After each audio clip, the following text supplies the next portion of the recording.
안녕하세요. 오늘도 여러분들에게 유익한 건강 정보를 전달하기 위해 인사드립니다. 오늘은 혈당 높은 60대, 70대 주의하세요.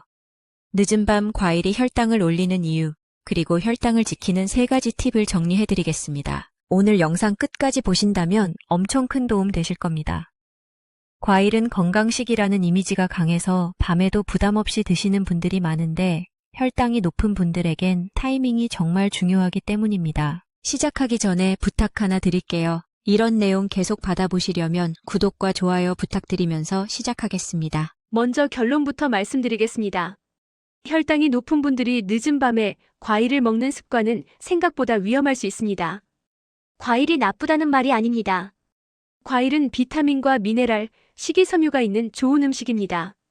문제는 늦은 밤이라는 시간과 혈당이 높은 상태가 만나면 몸이 그 당을 처리하는 방식이 달라질 수 있다는 겁니다. 우리 몸은 낮과 밤의 대사 리듬이 다릅니다. 해가 지면 몸은 활동을 줄이고 휴식과 회복을 준비합니다. 이때는 인슐린 민감도가 낮아지는 경향이 있어서 같은 음식을 먹어도 낮보다 혈당이 더 오래 높게 유지될 수 있습니다. 즉 밤에는 혈당이 더 쉽게 오르고 더 천천히 내려갈 수 있습니다. 여기에 과일에 당이 들어오면 특히 혈당이 높은 분들에게는 혈당 스파이크가 생기기 쉬워집니다. 이 혈당 스파이크가 왜 문제냐? 첫째, 수면의 질이 망가질 수 있습니다. 혈당이 갑자기 오르면 몸은 그걸 처리하려고 더 바빠집니다. 그러면 깊은 수면으로 들어가는 게 방해될 수 있습니다. 밤에 자주 깨거나 꿈을 많이 꾸거나 새벽에 화장실을 자주 가는 분들은 타이밍과 혈당 영향도 함께 체크할 필요가 있습니다. 둘째, 밤에 혈당이 높게 유지되면 다음날 아침 혈당에도 영향을 줄 수 있습니다. 혈당이 높은 상태가 오래가면 몸은 회복해야 할 밤에 회복 대신 당 처리로 에너지를 씁니다. 그 결과 아침에 더 피곤하고 몸이 무겁고 혈당도 불안정해질 수 있습니다. 셋째, 늦은 밤 과일은 소화와 위장에도 부담이 될 수 있습니다. 특히 과일은 종류에 따라 과당 비율이 높을 수 있고 속이 더부룩하거나 가스가 차는 분들이 있습니다.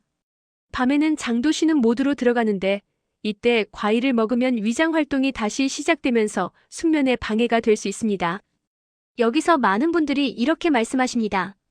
나는 과일을 조금만 먹는다. 나는 사과 한 조각 정도다. 근데 혈당이 높은 분들은 양보다 타이밍이 더 위험한 경우가 있습니다. 특히 잠들기 직전 과일은 작은 양이라도 혈당을 흔들 수 있습니다. 그래서 오늘은 과일을 끊으라는 영상이 아니라 혈당이 높은 60대, 70대가 과일을 안전하게 먹는 방법을 알려드리는 영상입니다.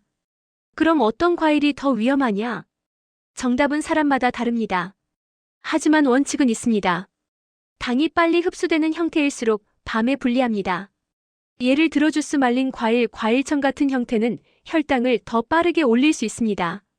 그리고 바나나, 포도, 망고 같은 과일은 한 번에 먹는 양이 많아지기 쉬워서 주의가 필요합니다. 반대로 베리류처럼 비교적 당이 낮고 식이섬유가 있는 과일은 상대적으로 유리할 수 있습니다. 하지만 무엇보다도 밤에는 종류보다 타이밍과 조합이 핵심입니다. 여기까지 내용도 충분히 도움이 되셨겠지만 지금부터 남은 내용은 정말 엄청 도움이 되는 내용입니다. 지금부터 말씀드릴 혈당 지키는 3가지 팁만 지켜도 과일을 완전히 끊지 않아도 혈당 관리가 훨씬 쉬워질 수 있습니다. 화면을 2번 터치해서 좋아요, 그리고 구독과 알림 설정 부탁드리겠습니다. 영상 제작에 큰 힘이 됩니다. 자, 계속하겠습니다. 이제 혈당을 지키는 3가지 팁을 말씀드리겠습니다. 첫 번째 팁은 과일을 먹는 시간을 바꾸는 것입니다. 혈당이 높은 분들은 과일을 밤 늦게 먹기보다 낮 시간이나 오후 이른 시간에 드시는 것이 훨씬 유리할 수 있습니다. 특히 식사 직후 또는 활동량이 있는 시간대에 먹으면 혈당이 더 안정적으로 움직일 가능성이 큽니다. 반대로 잠들기 이 시간 이내는 피하는 것이 좋습니다. 늦은 밤에 꼭 뭔가 먹고 싶다면 과일 대신 따뜻한 물이나 무가당차로 습관을 바꾸는 것도 도움이 됩니다. 두 번째 팁은 과일을 단독으로 먹지 말고 조합을 바꾸는 것입니다. 과일을 단독으로 먹으면 당이 비교적 빨리 흡수될 수 있습니다.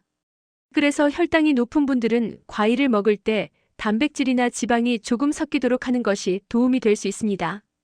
예를 들면 견과류 몇 알이나 무가당 요거트와 함께 먹는 방식입니다. 이렇게 하면 당 흡수가 조금 완만해질 수 있습니다. 다만 요거트는 당이 들어간 제품이 많으니 무가당인지 확인하셔야 합니다. 세 번째 팁은 양을 손바닥 기준으로 제한하는 것입니다. 혈당이 높은 분들의 과일은 무조건 적게가 아니라 일정한 기준이 필요합니다. 한 번에 많이 먹으면 밤이든 낮이든 혈당이 흔들립니다. 그래서 과일은 한 번에 손바닥 크기 정도 또는 작은 그릇 한 컵 이하로 제한해 보세요. 특히 포도나 귤처럼 계속 집어먹기 쉬운 과일은 접시에 덜어놓고 정해진 양만 먹는 습관이 중요합니다. 여기서 추가로 정말 중요한 실전 팁 하나 더 드리겠습니다. 늦은 밤에 과일이 당기는 이유 중 하나는 진짜 배고픔이 아니라 습관과 입 심심함일 때가 많습니다. 이럴 때는 과일을 먹는 것보다 먼저 물을 한 컵 마시고 10분만 기다려보세요. 그래도 배고프면 그때 소량을 먹는 것이 훨씬 안전합니다. 이 작은 습관이 야식 패턴을 끊는데 큰 도움이 됩니다. 그리고 혈당이 높은 분들은 수면이 정말 중요합니다. 잠이 깨면 다음날 식욕이 늘고 단 것이 당기고 혈당이 더 흔들릴 수 있습니다.